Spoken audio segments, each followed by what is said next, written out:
Exercice 8, une histoire de périmètre. Sur un segment AB de longueur 100, on place un point P.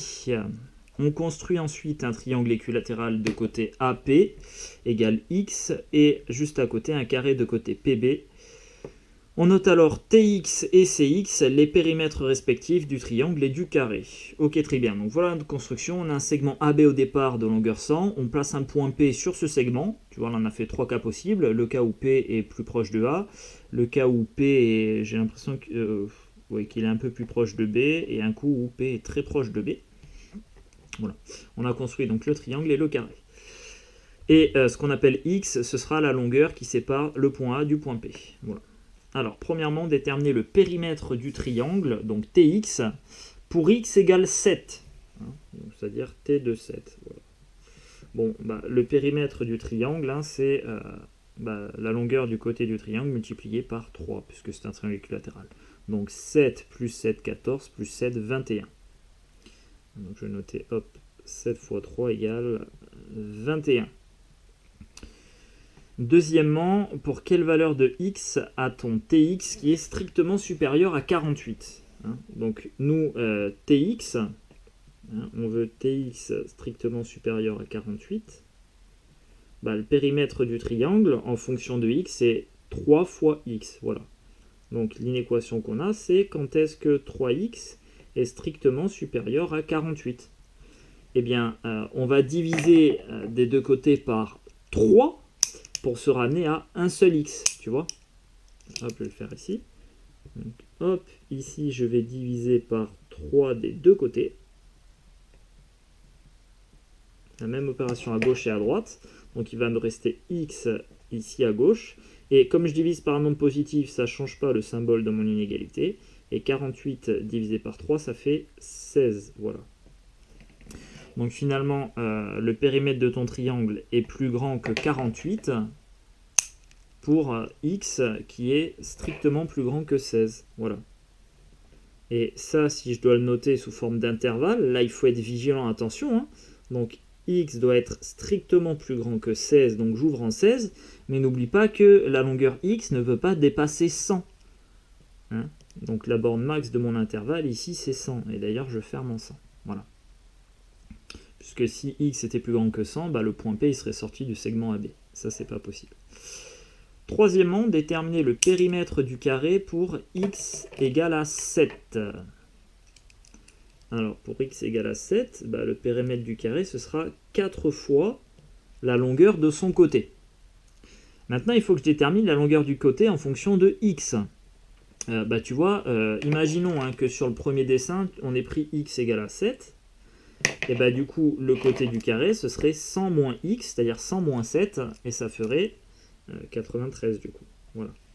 Donc ici, je dois multiplier 93 par 4, puisque le côté du carré, ici, c'est 100 moins 7, c'est-à-dire 93. Voilà. Et 4 multiplié par 93, ça fait 372. Quatrièmement, pour quelle valeur de x a-t-on le périmètre du carré qui est strictement supérieur à 48 ? Bonne question. Alors, le périmètre du carré, nous on a dit c'est 4 fois... tiens, je vais réécrire le début, pardon. Donc on a Cx qui doit être strictement supérieur à 48. Sauf que le périmètre du carré, c'est 4 fois la longueur de son côté. Et le côté du carré en fonction de x, c'est tout ça à 100 moins cette longueur-là, x. Voilà. Donc on a 4 fois, entre parenthèses, 100 moins x, qui doit être strictement supérieur à 48. On va déjà diviser par 4 des deux côtés. Hop, je le fais en noir, pardon. Donc si 4 fois le côté est plus grand que 48, le côté sera lui plus grand que 48 divisé par 4. C'est-à-dire 12. Du coup, on se retrouve avec 100 moins x qui doit être strictement plus grand que 12. Voilà. Et ici, on va, tu vois, là on a de l'inconnu moins x et de la constante. Donc ce qu'on va faire, c'est que la constante, on va l'envoyer de l'autre côté. Et pour ça, on va enlever 100 des deux côtés. Tu vois, je fais une autre opération, j'enlève 100 de chaque côté.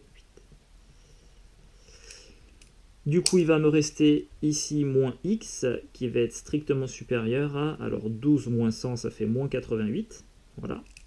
Et enfin, il me reste une dernière opération à faire de chaque côté. Moi, j'ai moins x, mais je veux un seul x. Et pour prendre l'opposé, ça revient à multiplier par, hop, ou même diviser, hop, je vais refaire, pardon, diviser par moins 1. Voilà. Là, on divise par moins 1 des deux côtés. Du coup, il va nous rester x tout seul. Et là, je suis vigilant. Comme j'ai divisé par un nombre négatif, ça change le symbole. Et j'ai x qui devient, ça l'inverse, hein, qui est strictement inférieur à, du coup, moins 88 divisé par moins, c'est-à-dire 88. Voilà. Donc là, les solutions de mon équation, S égale, alors x doit être strictement inférieur à 88, mais en même temps, x peut être égal à 0 si x se trouve sur le point A. Voilà. Donc on va mettre 0, fermé, point virgule, 88, ouvert. Voilà.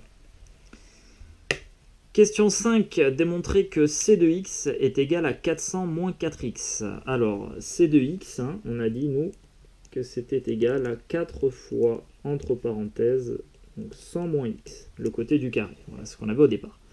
Bon, bah ici, il faut juste développer, hein, on va avoir 4 fois 100, ça fait 400, et ensuite, on aura 4 fois moins x, et ça fait moins 4x. Voilà, ça c'est juste du développement classique, hein. 4 fois 100, 400, plus 4 fois moins x, moins 4x. Voilà, donc là, il n'y a quasiment rien à écrire. Sixièmement, déterminer pour quelle valeur de x on a le périmètre du triangle qui est supérieur ou égal au périmètre du carré. Et on notera la solution par un intervalle.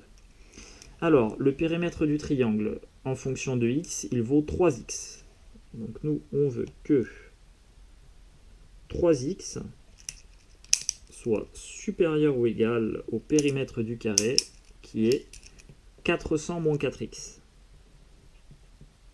Voilà. Donc pour résoudre cette inéquation, on va basculer l'inconnu d'un seul et même côté. Et tant qu'à faire du côté où il y en a le plus, eh bien c'est à gauche qu'il y en a le plus. Donc je vais ajouter 4x des deux côtés. Tu vois, hop, ici je vais ajouter 4x. Ici aussi. Comme ça, ça va faire annuler en fait le moins 4x ici.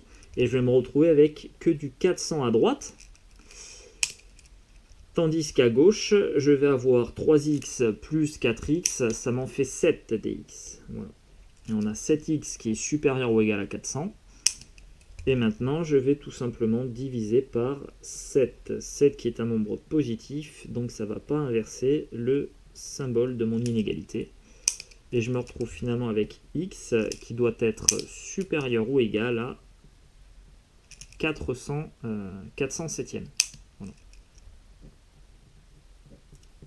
Donc allez, on fait une petite passe à la calculatrice pour avoir une idée du résultat. 417 et on obtient environ 57,14 et des broutilles. Voilà, moi je laisse plutôt la valeur exacte. Hein. Mais on a une idée de ce que ça fait, en écriture décimale. Du coup, la solution ici de notre équation, eh bien, ce sont tous les nombres x qui sont supérieurs ou égaux à 407e.